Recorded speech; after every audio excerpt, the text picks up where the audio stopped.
안녕하세요. 오늘 소개해드릴 책은 한덕현 작가님의 불안한 것이 당연합니다 라는 책입니다. 여러분의 마음속에는 혹시 불안이 있으신가요?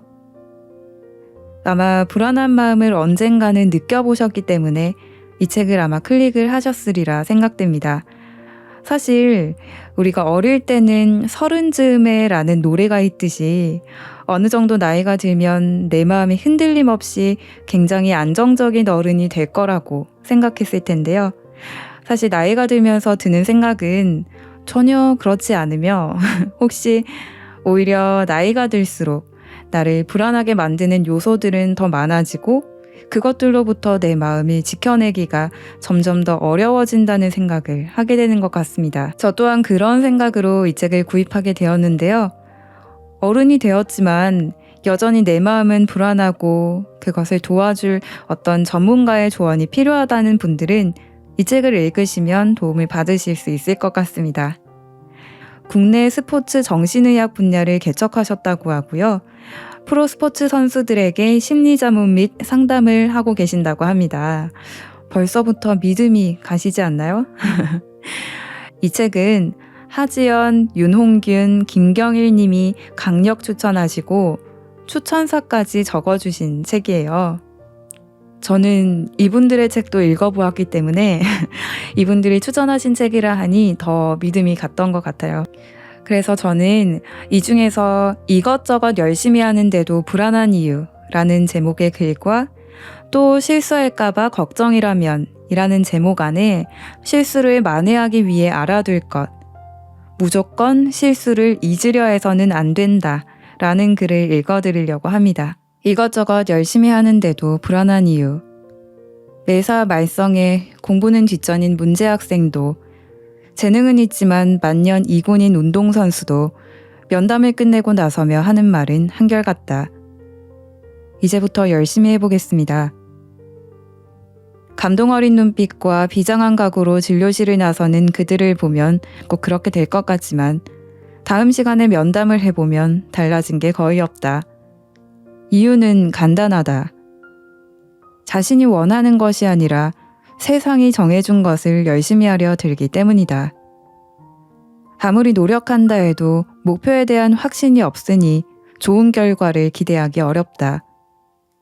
열심히 애는 쓰는데 늘 제자리여서 힘들어하는 사람들은 불안한 눈빛으로 이렇게 묻는다. 내가 지금 제대로 가고 있는지 잘 모르겠어요.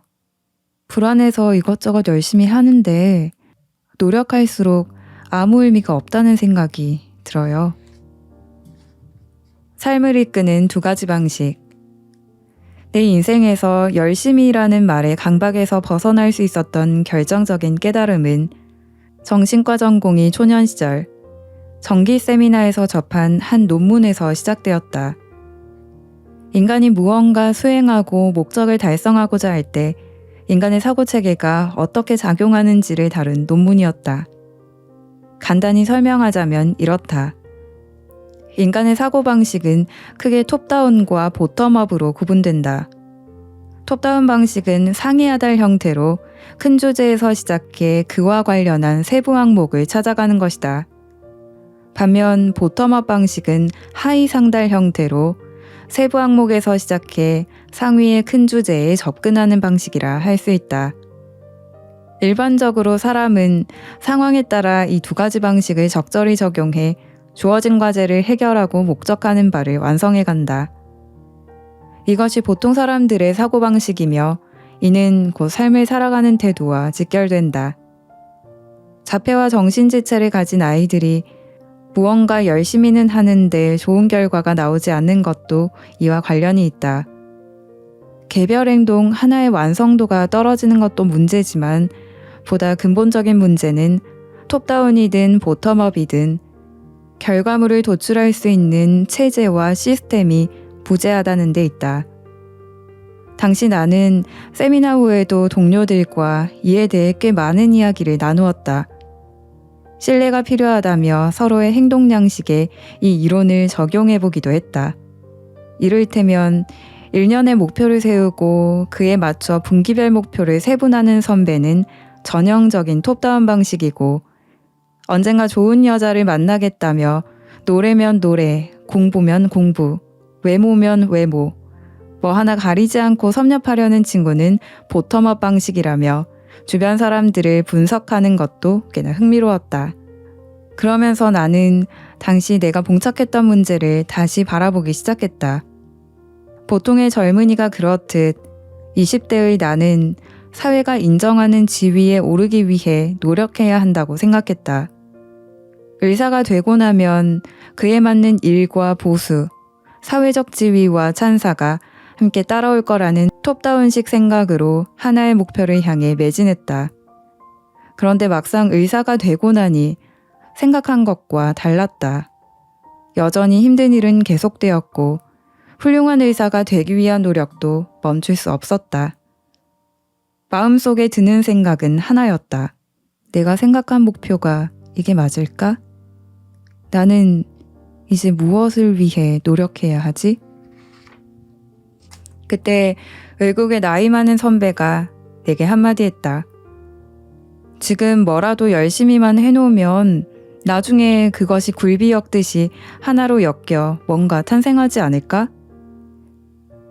겉으로는 톱다운 방식에 맞춰 살아왔지만 실은 의심할 여지 없는 보텀업 기질을 지닌 나를 일깨워준 말이었다. 돌이켜보면 학창시절 내내 산만하다는 이야기를 들어왔고 의대에 진학하고 나서도 여기저기 관심이 많아 공부를 따라가기가 힘에 겨웠다. 하나 다행인 건 고민과 번민이 쌓이는 중에도 항상 나는 무언가를 열심히 하고 있었다는 것이다. 그런 내게 자네 같은 산만한 의사가 나중에 뭘 할지 모르겠지만 이렇게 다방면에 관심을 갖고 있으니 앞날이 궁금하다며 어깨를 두드려준 교수님도 있었다. 물론 정신과 본연의 공부에 집중하지 못하고 관심사에 대한 결과물을 내놓지 못하니 나중에 의사 노릇이나 제대로 하겠느냐며 걱정하는 사람도 있었다. 중년에 이른 지금도 내 아내와 부모님은 나를 두고 비슷한 걱정을 한다. 하지만 최소한 지금의 나는 가시적인 목표가 없어도 내 의지에 따라 열심히만 살면 괜찮다는 확신으로 오늘 하루를 충실히 살아가고 있다. 눈에 보이는 목표보다 더 중요한 것.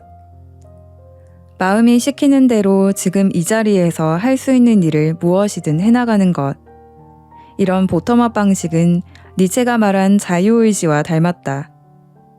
니체는 말했다. 내가 원하는 대로 살아가자. 그렇지 않다면 아예 살지도 않겠다. 목표가 불확실하고 원하는 바가 뚜렷하지 않은 것을 두고 많은 사람들이 불안해한다. 그러나 자기가 잘 모르고 있을 뿐이지 목표라는 것은 분명히 존재한다. 그 목표는 내가 지금 하는 많은 일들, 그 일들이 어떻게 엮이느냐에 따라 모습을 바꾸기도 한다. 어쩌면 정해지지 않아 더 매력적일지 모른다. 나도 알지 못하는 내 목표가 있기에 내 의지는 그에 따라 행동한다. 무엇을 위한 건지 어디에 이를지 잘 모르지만 다른 사람이 정해놓은 훌륭한 길이 아닌 마음의 소리가 이끄는 길을 따라 열심히 살아가는 것. 그것이 지금 내 행동을 이끄는 진정한 자유의지가 아닐까? 보텀업식 삶의 장점은 시간이 갈수록 목표를 효과적으로 이룰 수 있다는 것이다. 지금까지 기울인 소중한 노력들을 하나의 구조물로 엮는 과정에서 내 자유의지가 어떻게든 그간 이룬 일들 간의 연결성을 증가시킬 것이다. 배워서 아는 것이 아닌 시간과 경험을 통해 알게 되는 것이 있다. 20대의 나는 50대가 된 지금의 내가 알고 있는 것을 알지 못했다. 만일 당시의 내가 옳다고 믿은, 아니 옳다고 착각한 방식대로 살았다면 지금보다 훨씬 불만족한 삶을 살고 있을 것 같다. 뚜렷한 목표가 없더라도 주어진 하루에 충실하면서 시간의 흐름에 따라 그 하루들을 하나하나 엮어가는 것도 괜찮다고 말할 수 있는 이유가 여기에 있다. 그러니 지금 내 삶의 방식이 산발적으로 흩어진 보텀업이라고 해서 불안해하지 말자.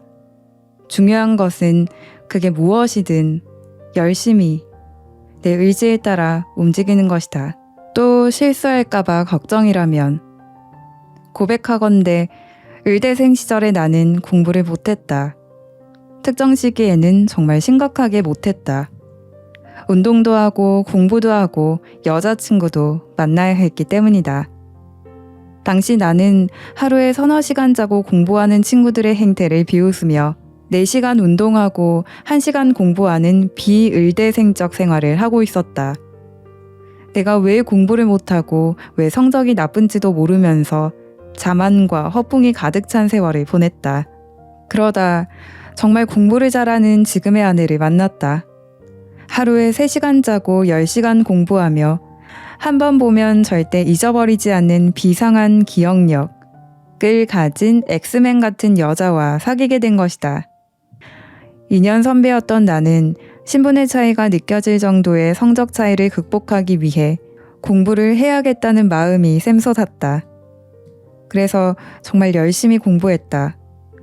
그 좋아하던 운동도 뒤로 하고 오직 공부만 했다. 수많은 미팅과 소개팅의 유혹을 뿌리치고 한 여자만 만나며 공부했다. 열심히 공부했으니 좋은 성적이 나올 거라 기대하며 시험을 봤다. 하지만 성적은 크게 변하지 않았다. 그래서 다음 기말고사에는 더 열심히 공부했다. 같이 놀던 친구들이 너 어디 아픈 거 아니냐며 병원에 가보라고 할 정도로 열심히 공부했지만 결과는 참혹했다. 요즘 말로 하면 폭망이었다. 다시 공부가 싫어지려고 했다. 그때 문득 그런 생각이 들었다. 내가 왜 공부를 못하는지 이유부터 알자. 그래서 이전 시험에서 틀린 문제들부터 분석하기 시작했다. 이유는 간단했다. 나는 단순암기에 약한 사람이었던 것이다. 어려서 공부를 잘했던 이유는 암기를 잘해서가 아니었는데도 나는 여태껏 내가 암기 하나는 정말 잘하는 사람인 줄 알고 있었다. 이후 공부하는 방법을 바꿨다. 많은 양을 줄치며 외우는 방식에서 외운 것을 좁혀 들어가는 요점 정리 방식으로 바꿨다. 1000페이지의 분량을 100페이지로, 100페이지의 분량을 10페이지로, 10페이지의 분량을 다시 2페이지로 줄이며 외울 필요 없는 것은 과감히 버리는 선택과 집중의 방법을 택한 것이다. 비교적 늦은 나이에 공부하는 방식을 바꿨지만 이 선택과 집중은 멀티태스킹이 필요한 내 직업상, 지금 내 인생 전략에서 가장 핵심적인 대응 방식이라고 해도 과언이 아니다. 실수를 만회하기 위해 알아둘 것. 우리는 누구나 실수를 한다. 그리고 그 실수를 만회하려 한다. 실수를 만회하는 좋은 방법이 없을까? 특히나 냉정한 프로스포츠의 세계에서 실수에 민감한 선수들의 경우를 예로 들어보자. 중요한 경기에서 실수를 했다면 어떻게 해야 할까? 흔히 실수를 잊어버리고 다음 동작이나 작전을 생각하는 것이 좋은 마음가짐이라고 알려져 있다. 더욱이 속상해하거나 분한 표정도 지으면 안 되는 소위 포커페이스가 좋은 방법이라고들 한다. 그러나 정작 대부분의 선수들은 실수를 잊지 못한다. 문득문득 실수를 다시 생각하고 또 실수할지 모른다는 불안에 휩싸인다. 그리고 그 장면이 반복해서 떠오를 때마다 실수한 자신을 자책하고 괴로워한다. 그래서 나는 면담할 때 선수들에게 조금 다른 이야기를 한다. 즉, 실수를 했으면 가능한 짧은 시간 내에 그 실수를 처음부터 끝까지 되새기는 작업을 하라고 한다. 어떤 동작이 무슨 이유로 잘못되었는지 복기하고 다음에 어떤 동작으로 만회하면 되는지, 다음에 어떤 동작으로 만회하면 다시는 같은 실수를 반복하지 않을지 생각해야 한다. 아까운 시간에 실수를 후회하기보다는 자기 신념을 갖는 편이 오히려 마음을 다잡는 데 효과적이기 때문이다. 물론 분초를 다투는 기록 경기에서 이런 작업을 하기는 어렵겠지만 구기 종목처럼 중간 휴식이 잠깐이라도 있는 경우에는 가능하다. 이렇게 복귀 작업 및 교정을 하는 데는 실제로 1분도 채 걸리지 않는다. 이 방법의 또 다른 장점은 이 과정에는 오히려 자신을 탓하거나 속상해야 할 시간이 없다는 것이다. 감정적 소비를 할 시간에 인지적 분석을 통해서 행동을 교정하기 때문이다. 무조건 실수를 잊으려 해선 안 된다. 실수를 잊으려 애쓰고 그것을 생각하지 않는 것만이 능사는 아니다. 그 실수를 언제 다시 생각나게 하느냐가 중요하다. 어떤 상황에서 실수를 한 뒤 그것을 잊어버리려고 의식적 망각의 쓰레기통에 무책임하게 마구 구겨 넣는다면 그것은 곧 언제고 다시 터져나올 것이다. 우리는 살아가면서 수도 없이 실수를 한다. 그 실수의 괴로움을 나도 모르는 사이 죄다 쓰레기통 속에 처박아 버리는 작업을 계속한다면 꽉 찬 쓰레기통은 넘칠 수밖에 없다. 20세기에 발견된 인간 정신의 가장 위대한 산물인 무의식은 정신분석학적으로나 인류학적으로 인간의 행동에 관해서 가장 많은 것을 설명해준다. 내가 의도적으로 하는 행동보다도 무의식적인 행동, 특히 실수가 더 깊은 의미를 가지고 있을지 모른다는 것이다. 평소 내 생각과 과거, 인생살이, 인간관계는 정리되지 않은 채로 의식보다 깊은 곳에, 의식적으로 꺼내지도 못할 만큼 깊은 곳에 자리 잡고 있다. 그러다 인식하지 못하는 순간 갑작스럽게 툭 하고 불거져 나온다. 나도 모르게 튀어나온 그러한 삶의 단편들은 감추고 싶고 숨기고 싶은 것들이어서 더 당황스럽고 제대로 대처하지도 못하는 것이다. 일이 많아지고 생각이 복잡해질수록 실수가 많아지는 이유가 여기에 있다. 우리는 복잡하고 생각하기 싫은 것들을 무의식 속으로 모조리 집어넣는다. 명절날 수거해가지 못한 쓰레기통보다 더 꽉 찬 상태로 존재한다. 이런 상태에서 큰 실수를 저질렀다면 어떻게 될까? 이 중대한 실수는 너무 큰 쓰레기여서 안 그래도 가득 차 있는 쓰레기통에 상당한 부담을 지운다. 그리고 그 중대한 실수를 몰래 버린 사람의 의식에 터진다 라는 위험 신호를 계속 보낸다. 이 위험 신호는 말 그대로 상당한 주의를 기울여야 하는 신호다. 그렇기 때문에 괴로워서 잊으려고 몰래 쓰레기통에 버리려 했던 실수는 더 선명하고 더 자주 우리의 의식 위로 떠오른다. 이렇게 우리는 실수에 묶이는 것이다. 실수의 발목을 잡히지 않으려면 어떻게 해야 할까? 실수를 의식적 망각의 쓰레기통에 구겨 넣는 대신 나중에라도 이것이 쓰레기인지 아닌지, 나에게 교훈이 될 보물인지 따져볼 수 있게 이 실수들을 보관해둘 임시 저장소를 마련해야 한다. 이 임시 저장소에는 나중에 찾기 쉽게 번호표와 이름표를 붙여두어야 한다. 예를 들어 내 인생이나 일에서 10% 정도를 좌우하는 실수, 술 마시고 난 이후의 실수, 직장 상사와의 관계에서만 일어나는 실수, 아내와의 관계에서만 발생하는 실수 등등 실수의 이름표를 붙여두는 것이다. 큰 쓰레기통에 아무렇게나 던져두지 않고 임시 저장소에 정리해두면 나중에 필요할 때 찾기가 쉽다. 많은 사람이 실수로 인한 불쾌한 기억들을 나중에 되새겨보지 않고 그 자리에서 지워버리려 한다. 그 기억을 품고 자꾸 되새기면 불안하니까 그 기억을 빨리 없애버리면 마음이 편안해지고 불안이 사라지기 때문에 그렇다. 헤겔은 미네르바의 올빼미는 황혼역에야 날개를 편다고 했다. 사람과 동물은 대부분 낮에 활발하게 활동하지만 로마 신화에서 지혜의 여신으로 불리는 미네르바가 사랑한 지혜의 상징 올빼미는 황혼에 접어들어야 날개를 편다. 이는 현실에서 실제 일이나 활동이 이루어진 뒤에 철학이 상황을 정리함을 의미한다. 어떤 상황이나 문제에 즉각적으로 직접 개입하고 해결을 제시하기보다는 시간이 흐른 뒤에 판단하고 해석하고 교정하는 것이 지혜로운 방법이다. 어떤 상황이나 문제에 즉각적으로 직접 개입하고 해결을 제시하기보다는 시간이 흐른 뒤에 판단하고 해석하고 교정하는 것이 지혜로운 방법이다. 모든 일은 지나간 다음에 그 내용과 결과를 제대로 알게 되는 것이 당연하다. 당장은 내가 한 실수가 커 보이고 만회할 수 없을 것 같지만 나중에 그 일이 다 마무리된 다음에야 그 중요도와 결과를 알게 되는 것이다. 그러니 중요한 상황에서 실수를 할까봐 지레 불안해하지 말자.